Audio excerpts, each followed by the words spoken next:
Hai Sobat Veteriner, hari ini kita akan masuk ke salah satu materi yang paling krusial dan sekaligus menantang pada pemeriksaan diagnosa klinik hewan kesayangan, yaitu pemeriksaan neuromuskularis. Sebelum kita memegang alat, ingat prinsip utamanya dulu ya. Tugas kita di sini bukan langsung menebak penyakitnya, tetapi menentukan di mana lokasi kelainannya. Pemeriksaan ini harus dilakukan secara runut dan terstruktur. Yuk kita lihat tahapan-tahapan pemeriksaannya. Untuk pemeriksaan neuromuskuler, jadi nanti akan ada 5 step ya setelah diringkas. Jadi ada observasi, kalian lihat dulu posturnya bagaimana, kemudian analisis guide-nya bagaimana, kemudian nanti dilanjutkan dengan pemeriksaan spinal pin. Jadi kita palpasi di sana ya, palpasi dari kaudal sampai ke kranial. Kemudian dilanjutkan dengan pemeriksaan saraf kranial. Di sini sudah saya kelompokkan sih ya untuk pemeriksaan saraf kranial. Jadi ada respon penciuman, ada yang bawa pakan wet food mungkin? Bawa, nanti dicek bagaimana respon hewannya, kemudian respon ancaman kan sudah biasa ya. Nah yang ini yang saya sempat notice, nanti kalau pemeriksaan neuromuskular, tolong bawa yang lebih bisa di handling ya, karena banyak pemeriksaan-pemeriksaannya. Nah kemudian setelah pemeriksaan saraf kranial, kita masuk ke refleks dari spinal. Banyak sekali ya juga di sini. Oh, saya sudah buat kolom. Jadi untuk bicep, tricep nanti di observasinya kranial kanan kiri, kaudal kanan kiri. Jangan cuma satu. Jangan cuma satu ya. Kemudian untuk Babinski itu dia nanti di kaudal kanan kiri. Jangan cuma di kanan aja, jangan cuma di kiri saja. Jadi harus semuanya. Termasuk juga untuk hopping, respon melompat, nanti keempat-empatnya dicek. Oke, sepertinya yang bisa saya ajak, entah yang itu apa yang ini ya? Kira-kira. Ini namanya siapa? Ulet, ya. Ya silakan sama Ulet. Saya pinjam Ulet untuk praktiknya ya. Dulu.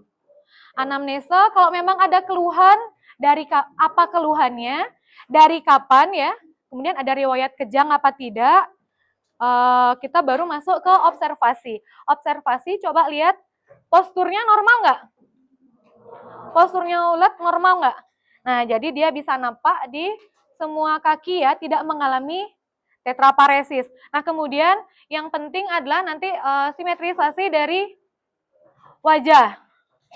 Seharusnya untuk daerah kranial, dia lebih tinggi dibandingkan dengan daerah punggung. Kalau misalnya nanti kalian lihat anjing, kemudian dia sejajar ya, antara kepalanya sama tubuhnya, berarti kemungkinan ada masalah pada nervus di C1 sampai C5, di sekitar leher. Kemarin kan saya sempat bilang juga ya, untuk 4 lokasi dari saraf seminal.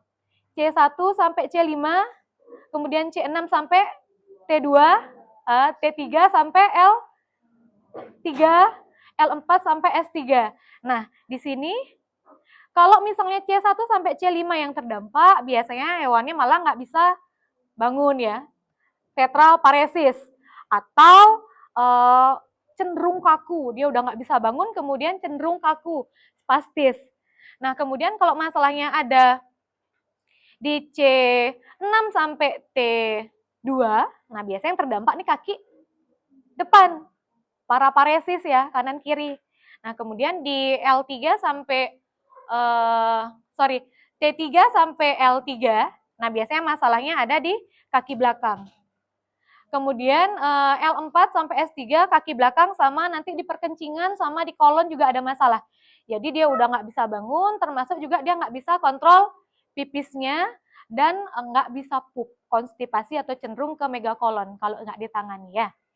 Nah kemudian setelah kita jalan, untuk cara jalan nanti coba diturunin. Untuk menilai guide ya, untuk menilai guide nanti di manuver. Jadi diajak jalan. Oke. Ya.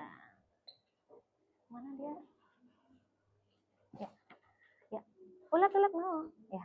Oke, dia jalan. Ya, oke. Semuanya napak. Kemudian nanti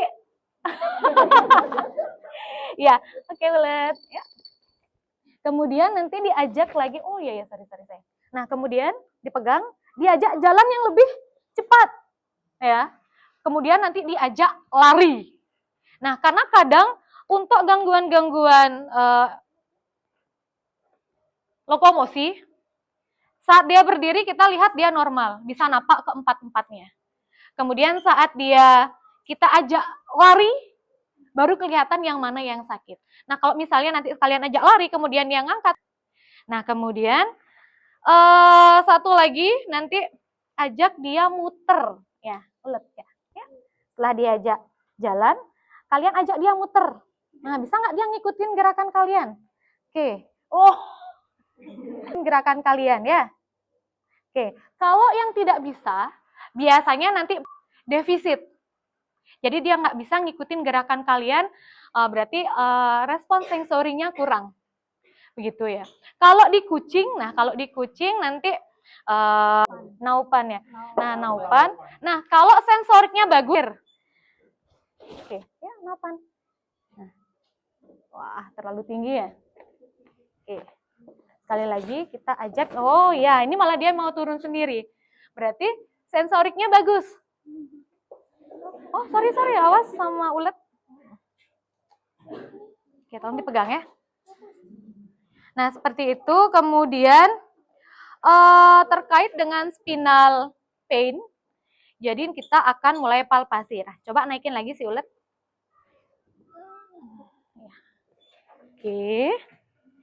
Terkait dengan spinal pain, jadi yang kita palpasi, yang kita observasi nanti dari vertebrae cervicalis sampai ke coccygia, ya.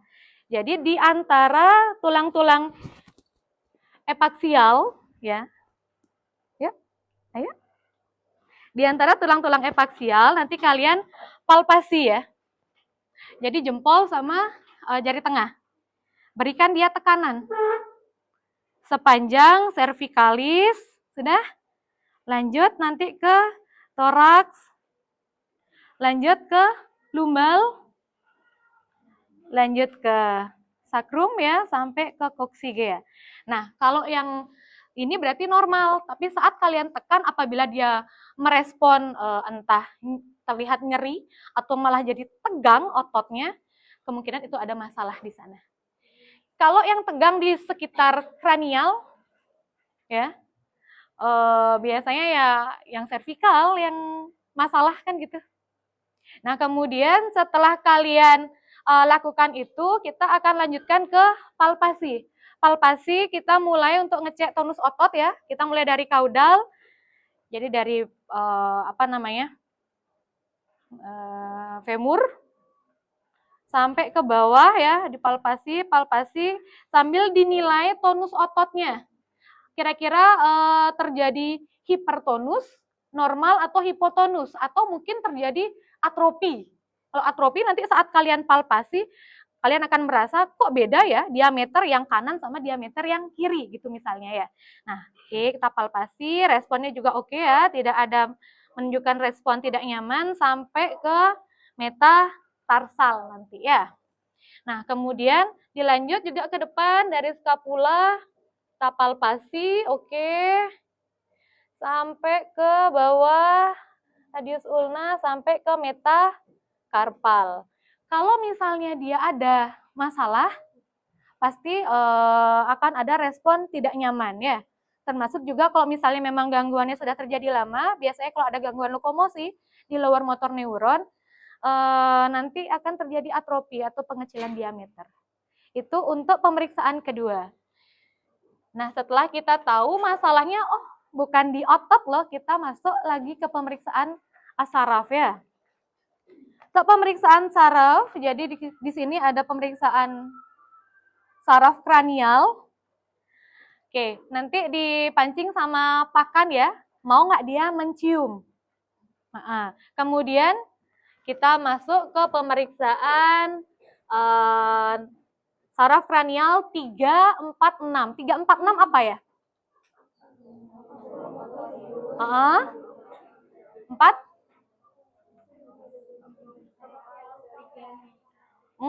Itu 5 trigeminal. Saya bilangnya 3, 4, 6. Ya, atau Clary sama abdusen ya. Oke. Nah, yang bisa kita lakukan adalah berikan respon ancaman. Oke. Nah, dia berkedip. Begitu kita dekatkan dia berkedip. Nanti jangan pakai 5 jari ya. Kalau pakai 5 jari takutnya kalian tutup jarinya, yang nyampe adalah angin. Nah, sehingga kalian nanti akan bias antara dia nutup mata atau berkedip gara-gara sarafnya oke, atau gara-gara ada rangsangan angin. Nah, jadi cukup pakai 1 jari atau nanti kalian boleh pakai 5 jari cuman dibuka biar dia nggak vakum. Oke, ya. Normal ya, berarti untuk kranial 3, 4, dan 6-nya normal. Nah, kemudian nanti respon palpable. Ya, palpable ya, jadi kita tentu dia akan nutup. Normal ya.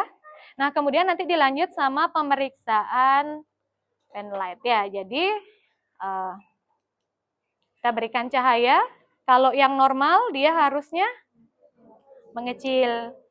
Kemudian kalau yang setelah kita jauhkan dia harusnya dilatasi ya. Oke, ulet.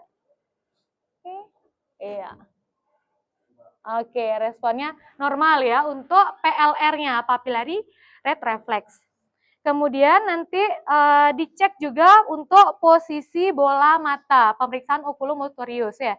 Jadi untuk oculomotorius kita bisa angkat dia ke atas, kepalanya ke atas ya. Seharusnya bola mata ngikutin ke atas ya.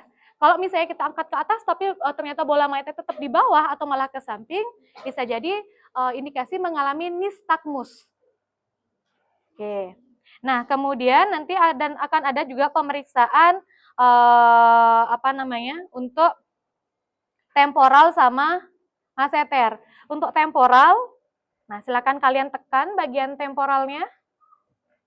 Oke. Tidak ada respon berlebihan, maksudnya tidak ada stagmus di sana, normal. Kemudian masseter nanti dibuka bagian rahangnya. Oke, dia masih bisa merespon dengan baik ya. Biasanya kalau anjing-anjing yang traumatik pasca tertabrak, ada masalah di mandibula, nah dia nggak bisa merespon saat kalian berikan rangsangan, orang mandibulanya jatuh kan begitu ya. Nah, kemudian nanti keseimbangan kalian bisa cek saat kalian ajak jalan ya. Di manuver misalnya sama owner, dipanggil ulet gitu misalnya, mau nggak dia sampai ke tempat kalian. Kalau misalnya dia ada indikasi mengalami otitis, biasanya yang medial ke internal, dia mau ke tempat kalian tapi jalannya tidak lurus. Ada indikasi masalah di vestibulokoklearnya ya. Kemudian gerakan lidah, refleks menelan, itu sama tonus rahang sebenarnya kita bisa langsung cek saat dia ngambil pakan aja sih. Jadi kalian siapkan pakan, kemudian kalian nilai gimana si ulet ini ngambil pakannya. Biasanya akan lebih gampang kalau kita lihat saat diberikan dry food ya. Jadi dikasih dry food, bisa nggak dia ngambil dry food itu dengan baik tanpa jatuh. Kemudian dia mengunyahnya dengan baik sampai dia menelan. Jadi menelan pun dia biasa nggak yang perlu usaha lebih. Sampai dia menggerakkan sekitar kranialnya, biasanya ada usaha lebih untuk menelan. Nanti coba cek lagi limfonodusnya, jadi masuk ke limfonodus ya. Nah, jadi kita nggak tahu itu murni masalah saraf atau ada pembengkakan di sini. Oke.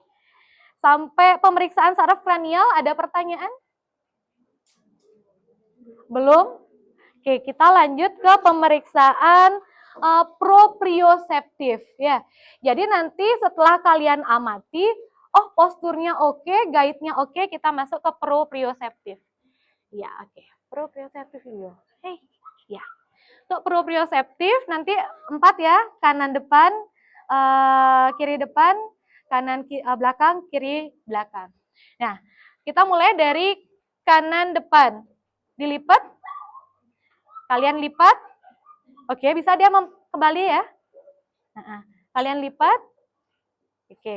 Kemudian dilipat. Oke, dia cenderung menarik dan langsung kembalikan posisinya. Kalau nanti masalah pada hewan yang mengalami masalah proprioseptif, dia nggak bisa nerusin sensor-sensoriknya ke otak, kalian lipat, misalnya dia akan terus kayak gini. Jadi dia merasa posturnya sudah oke. Kalau ada hewan dengan masalah proprioseptif, dia nggak bisa menilai kira-kira posturnya lagi normal apa tidak. Nah, jadi nanti kalian cek ke empat-empatnya, karena bisa jadi akan terjadi di salah satu ekstremitas saja. Nah, kemudian setelah proprioseptifnya oke, kita lanjut ke pemeriksaan hopping. Untuk hopping atau respon melompat, nanti kalau kalian cek yang bagian kaudal, ya, cek yang bagian kaudal, tolong di handling ya, bagian abdomennya. Nah, kita angkat satu, bisa nggak dia menjaga ininya, posturnya? Oke. Nah, kemudian yang ini, oke ya. Oke. Nah, kemudian yang depan, kalau kalian mau angkat yang depan, nah, yang kita pegang adalah bagian toraks ya. Diangkat. Oke, bisa. Ini juga. Oke. Sebenarnya kalau nggak ada masalah pun, kita nggak handling pun, dia sebenarnya masih bisa ya. Cuman hati-hati kalau memang sudah ada indikasi masalah proprioseptif. Nah, kemudian kalau hopping sudah normal semuanya, kita masuk ke pemeriksaan well boring ya. Well boring dia kayak kereta dorong. Ya, kalau kita mau ngecek bagian ekstremitas kranial, silakan angkat. Oke, ulet iya. Oke, yang kaudal dulu ya. Oke, yang kaudal, kemudian dimanuver ajak jalan. Oke, bisa ya. Bisa dia mengikuti. Kemudian kita cek juga well boring untuk kaki, sayang. Kaki belakang, ya. Kita angkat kaki belakangnya. Ya. Iya, bisa ya. Nah, sebenarnya untuk uji ini, entah hopping kah, kemudian well boring, usahakan alasnya tidak licin ya. Karena ini sangat membahayakan si hewan. Nah, kemudian setelah hopping, kemudian well boring oke, kita lanjut ke pemeriksaan sisi kanan kiri. Sisi kanan kiri tubuh. Kita bisa lanjut ke hemi standing. Jadi angkat sisi kanan, oke. Takut dia ya. Ya seharusnya kalau kita angkat sisi kanan, posturnya tidak berubah dan dia bisa menjaga tetap bobot badannya biar bisa seimbang. Sama ya, kemudian kiri gitu juga diangkat. Nah, oke. Nah, untuk yang hemi walking, ya udah saat kalian angkat, kalian ajak jalan manuver ya. Bagaimana langkah kakinya. Nah, setelah itu kita masuk ke placing atau placement test. Jadi untuk placing atau placement test kuncinya adalah dia tahu lokasi. Jadi kalau misalnya ini didekatkan ke meja, oke, belum nyampe dia udah mau menggapai ya. Oke, kalau nanti ada masalah di spinal pada hewan-hewan tertentu, kalian lakukan placement test, dia akan tetap flaccid. Jadi dia nggak menggapai. Ya udah, karena flaccid kan nggak mungkin dia mencoba mencari ujung meja tersebut. Nah, kemudian tadi ya, kalau misalnya ada hemi walking sama hemi standingnya defisit atau absen, jadi kalau misalnya di neuromuskular kita kenal tiga skala ya. Jadi 2 itu dia normal responnya, 1 itu ada defisit respon, jadi ada tapi lambat, kemudian 0 itu yang absen. Nah, nanti di antara semua form tersebut akan dikalkulasi kira-kira nilainya berapa. Kalau sekian sampai sekian, biasanya dia akan masuk ke stadium yang mana atau derajat lokomosi yang mana, gitu ya. Nah, kemudian untuk tadi ya, hemi standing, hemi walking, kalau memang ada yang defisit, kita akan lanjut ke pemeriksaan peniculus reflex atau cutaneous trunci. Nah, untuk cutaneous trunci, kenapa sembunyi? Ya, ayo ulet ya. Oke. Ayo, sorry. Oke, nah untuk cutaneous trunci, tadi kan kalian sudah palpasi ya, vertebrae di sepanjang ini, cervicalis sampai ke sacrum, sampai ke coccygeae. Nah, nanti sudah bawa ini, arteri clamp. Ini arteri clampnya cuilik ya. Jadi nanti silakan kalian cari lagi otot-otot epipaksial tersebut ya. Kemudian beri dia rangsangan, tapi ini terlalu kecil, jadi kita nggak bisa pastiin dia masuk. Oke. Nah, respon yang normal akan ada kedutan di otot itu. Nanti tolong cari yang lebih ini ya, yang lebih panjang. Oke, maaf. Oke ini ya, tapi kalau misalnya memang dia normal, jangan terlalu keras. Biasanya kalau hemi-standing, hemi-walking defisit atau absen, kita lanjut ke pemeriksaan cutaneous trunci. Nah, jadi kita contohkan di sekitar lumbal ya, sampai ke sakrum. Oke, ada respon? Ya kan lihat kedutannya? Oke, lihat ya. Berarti normal, kanan kirinya merespon. Nah, kalau misalnya satu sisi absen atau defisit, biasanya di penikulus dia nggak akan berkedut. Misalnya yang di kanan tadi nggak ngerespon, yang kiri ngerespon. Di penikulus refleks, yang kanan kalian mau cubit sesakit apapun dia nggak akan berkedut, nggak akan kontriksi. Oke, setelah itu kita akan lanjut ke pemeriksaan nociceptif. Nociceptif jadi withdrawal reflex dulu ya. Withdrawal jadi seperti ini deh. Nah, kita beri cubitan ke digitinya, harusnya ditarik ya. Ya. Terlalu bagus, sorry, maaf ya. Kalau misalnya withdrawal dia sudah kita jangan lanjut ke nociceptif. Nociceptif itu yang sampai ditusuk dengan jarum. Ya. Withdrawal kalau sudah positif, responnya jangan dilanjut ke penusukan jarum karena nociceptif dia lebih deep sakitnya. Kemudian lanjut ke pemeriksaan bicep. Bicep yang mana? Bicep yang mana? Ayo, bicep yang mana? Nah untuk pemeriksaan bicep, tricep, sama patellar, nanti tolong hewannya rebah lateral ya. Coba restrain lateral, masih ingat nggak restrain lateral?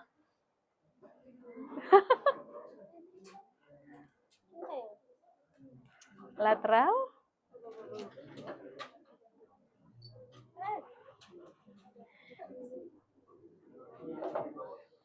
Nah saya bantu deh. Restrain lateral. Ya, Mbak sini sayang. Lihat ya.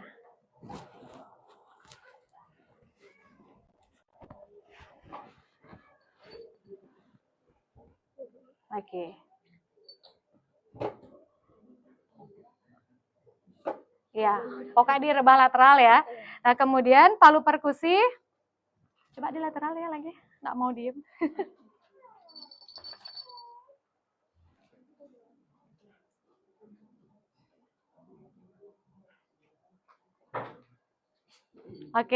Ya, untuk tricep, ya saya pegang satu. Untuk tricep, ya tadi, harus tidur ya deh, biar kita bisa lihat responnya. Kepalanya jepit, tangannya Adek di atas ini, ya. Nah, ya ditekan. Ini nggak usah dipegang, saya yang ini.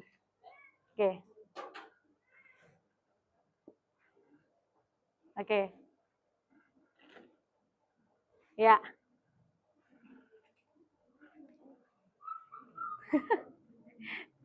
Dia harusnya ekstensor ya. Nah, coba kalau bicepnya.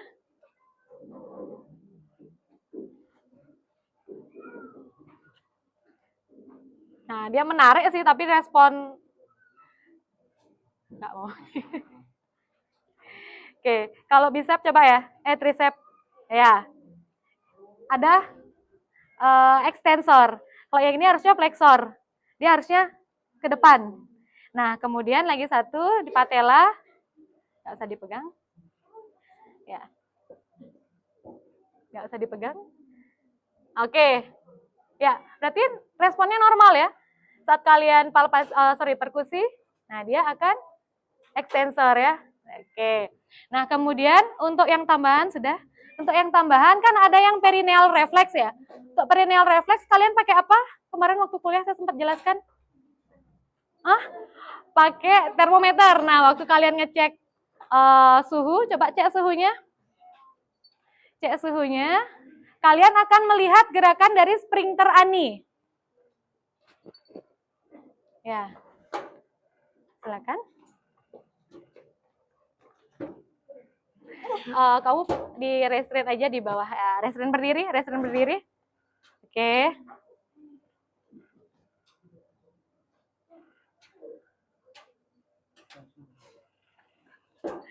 Ya.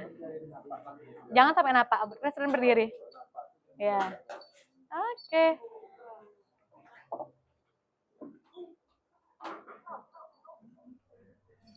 Yang kuat. Ada kontriksi dari sphincter ani? Ada? Ya, itu yang normal ya. Kalau misalnya nanti ada kelumpuhan pada daerah lumbal sampai sakrum, nggak akan ada gerakan dari sphincter ani itu. Atau dia cenderung dol ya. Nah, kemudian untuk respon Babinski sekali lagi. Jadi sebenarnya posisi yang lateral yang paling bagus ya. Kemudian nanti kalian akan gerakkan pangkal dari perkusi ini. Ya. Nah, gerak dia di GT-nya. Babinski kanan dan kiri, ya. Oke. Sepertinya itu saja dari saya. Untuk semua pemeriksaan ini ada pertanyaan? Ada pertanyaan? Untuk pemeriksaan status mental, kemudian proprioseptif, kranial, tonus otot, sama refleks spinal, ada pertanyaan? Belum ada? Kalau belum ada, silakan dicek di masing-masing hewan yang sudah kalian bawa ya. Oke, terima kasih. Nah, itu dia sekilas pemeriksaan klinik sistem neuromuskuler. Sampai ketemu pada topik selanjutnya. Salam Viva Veteriner.